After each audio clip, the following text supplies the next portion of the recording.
ప్రస్తుతం టీమిండియా క్రికెట్లో KL Rahul senior ప్లేయర్గా కొనసాగుతున్నాడు. టెస్టుల్లో కూడా గిల్ని పెద్దన్నలా ముందుండి నడిపిస్తున్నాడు. అయితే కేఎల్ రాహుల్ 10 ఏళ్లుగా క్రికెట్ ఆడుతున్న ఫిట్నెస్ లో మాత్రం కోహ్లీతో పాటుగా అదరగొడుతున్నాడు. ఈ క్రమంలో తన ఫిట్నెస్ సీక్రెట్ గురించి తాజాగా వివరించాడు.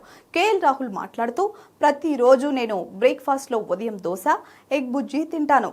ఇంట్లో ఉంటే వారానికి 6 దోశలు తింటాను.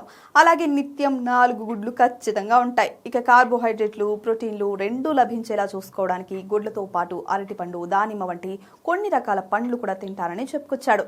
నేను ప్రపంచంలో ఎక్కడ ఉన్నా లేదా ఏదైనా టూర్కి వెళ్ళినా సరే మధ్యాహ్న భోజనానికి ఖచ్చితంగా ఇండియన్ ఫుడ్ మాత్రమే తీసుకుంటానని స్పష్టం చేశారు. ఎందుకంటే లంచ్లో కార్బోహైడ్రేట్లు, ప్రోటీన్ల బ్యాలెన్స్ పై ఎక్కువ శ్రద్ధ వహిస్తాను. లంచ్లో 150 నుండి 200 గ్రాముల ఆకుకూరలు, కూరగాయలు ఖచ్చితంగా ఉంటాయి. బీన్స్ ఫ్రై అయినా మరేదైనా సరే ఆకుపచ్చని కూరగాయలు నా డైట్లో తప్పనిసరి అని తెలిపాడు.